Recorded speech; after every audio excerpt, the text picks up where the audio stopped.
यम जब सिद्ध हो जाता है तब आप दूसरे अंग में प्रवेश करते हो जिसका नाम है नियम। नियम अर्थात नितराम यमः नियमः, निरंतर खुद के इंद्रियों पे नियमन रखना या उसको कंट्रोल में रखना, नियंत्रण में रखना, ये नियम है। यम का जब आप निरंतर पालन करते रहोगे तब आपका यम नियम में बदलेगा, एक दिन का कार्य नहीं है।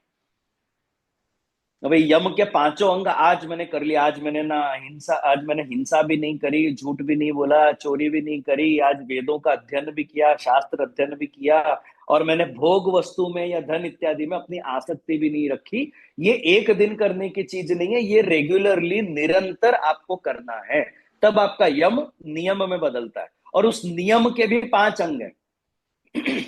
इसके साथ साथ नियम के भी पांच अंगों का अपन को पालन करना है। वो पांच अंग में सबसे पहला है शौच। शौच अर्थात शरीर और मन की शुद्धि। आपको योग से मोक्ष प्राप्त करना है तो शारीरिक शुद्धि भी रखनी जरूरी है, मानसिक शुद्धि भी रखनी जरूरी है। शारीरिक शुद्धि यानी कैसे? अपवित्र वस्तुओं का अगर आप स्पर्श कर लो, शौच शौच इत्यादि अगर आप जो करके आते हो, या आप शौचालय का अगर आप स्पर्श करते हो तो आपके स्नान करना, बाहर किसी अपवित्र जगह पर जाकर आते हो तो स्नान करना। आज एक के दो बार अपने को नहाने में जोर आता है, अपने एक के दो बार नहाने के ठिकाना नहीं है, तो अपन क्या शारीरिक शुद्धि रखेंगे? और जो शारीरिक शुद्धि नहीं रख सकता, मन की शुद्धि की तो बात ही कहां आई। मानसिक शुद्धि कैसे रखोगे? मन में किसी के लिए खराब नहीं विचारना, कोई आपके साथ खराब कर भी देता है तो उसके प्रति द्वेष भावना नहीं रखना, ये सब आपके मन को अपवित्र करता है। यहाँ शारीरिक शुद्धि के अपने ठिकाना नहीं है, मानसिक शुद्धि अपन कहां से रखेंगे? आप टॉयलेट जाके लोग नहाते नहीं है, हाथ धो ले तो बड़ी बात है, तो वो व्यक्ति तो क्या ही योग करेगा, क्या शरीर शुद्ध रखेगा, क्या मन को शुद्ध रखेगा, ना क्या मोक्ष प्राप्त करेगा। तो नियम का सबसे पहला अंग है शौच। आपको शारीरिक और मानसिक शुद्धि रखना आवश्यक है, नहीं तो आपकी योग साधना वहीं पे फेल हो जाएगी। दूसरा है संतोष। संतुष्टता और प्रसन्नता का भाव मन में होना। जो है, जितना है, जैसा है उसमें संतोष करो। प्रयत्न करने में कोई आपत्ति नहीं है, लेकिन अपने जीवन में संतोष और प्रसन्नता होना जरूरी है। सिर्फ नाम के संतोष नहीं बनो, कार्य से भी संतोष बनो।